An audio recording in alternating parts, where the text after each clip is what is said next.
Cyber crime cell ને ખાનગી બાતમી આધારે ખબર પડી કે સોશિયો સર્કલમાં ભાટિયા કોમ્પ્લેક્સમાં એક દુકાન ચાલે છે અંશ એન્ટરપ્રાઇઝીસની નામથી, અને એની આડમાં એ લોકો એક બીજી વેલ્થ શેરિંગ નામની કંપની ચલાવે છે.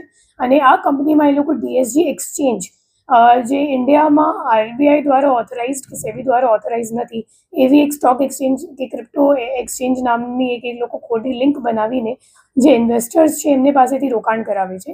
અને ઇન્વેસ્ટર્સને એવો લાલચ આપવામાં આવે છે કે તમે 300થી 1000 સુધીનો અમેરિકન ડોલરનું ઇન્વેસ્ટમેન્ટ કરશો તો તમને 54 દિવસમાં તમારો જે પૈસો છે એ ડબલ થઈ જશે. અને એ સિવાય જે આપણે જે આરોપીઓ છે અજય સિંહ અને નીરજ સિંહ, તો એ લોકોને દર રોકાણકારો જ્યારે ઇન્વેસ્ટ કરે તો ઇન્વેસ્ટમેન્ટના ઉપર 1.3% એ લોકોને પણ કમિશન મળતું હતું. એ રીતની એ લોકો એક મલ્ટી લેવલ માર્કેટિંગ સ્કીમ જેવી ચલાવતા હતા.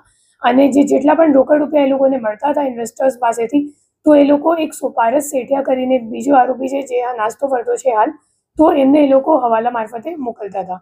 આ સિવાય જે અલાઉદ્દીન અને ઇમરાન કરીને બીજા 2 આરોપીઓ છે જે હાલ પકડવામાં બાકી છે, એ લોકો અજય સિંહ અને નીરજ સિંહનું એ લોકોએ અકાઉન્ટ ખોલાવ્યું હતું. અને એ લોકોએ એમને સુરતની જવાબદારી આપી હતી કે તમે સુરતમાં કોઓર્ડિનેટ કરશો, અને એ રીતે એ આખી એક એ લોકો શોપમાં કસ્ટમર્સને ભેગા કરીને એવી રીતે એક ખોટી ઇન્વેસ્ટમેન્ટ સ્કીમ ચલાવતા હતા.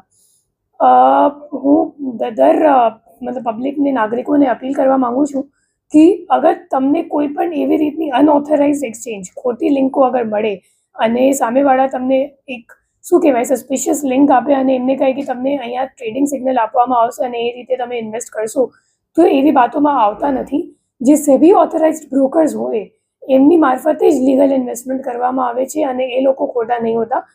બીજા જે આવી લિંક એ લોકો મોકલે છે અને સંદિગ્ધ લાગે છે તો એ બધા મોટા ભાગે છેતરપિંડીના હોય છે. અને આગળ જઈને તમે કદાચ 2-3 મહિના સુધી એ લોકો રિટર્ન આપશે અને પછી રિટર્ન આપવાનું બંધ કરી નાખશે અને તમારો આખો પૈસો લઈને પછી બહાર નાસી જશે અને તમને ત્યારે ખબર પડશે કે તમારી સાથે છેતરપિંડી થઈ ચૂકી છે.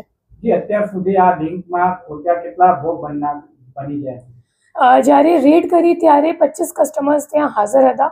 એ સિવાય મુદ્દામાલમાં કેશ કાઉન્ટિંગ મશીન પણ મળી હતી અને 3,71,000 રૂપિયા પણ ત્યાં શોપમાં અમે લોકોએ કબજે કર્યું છે.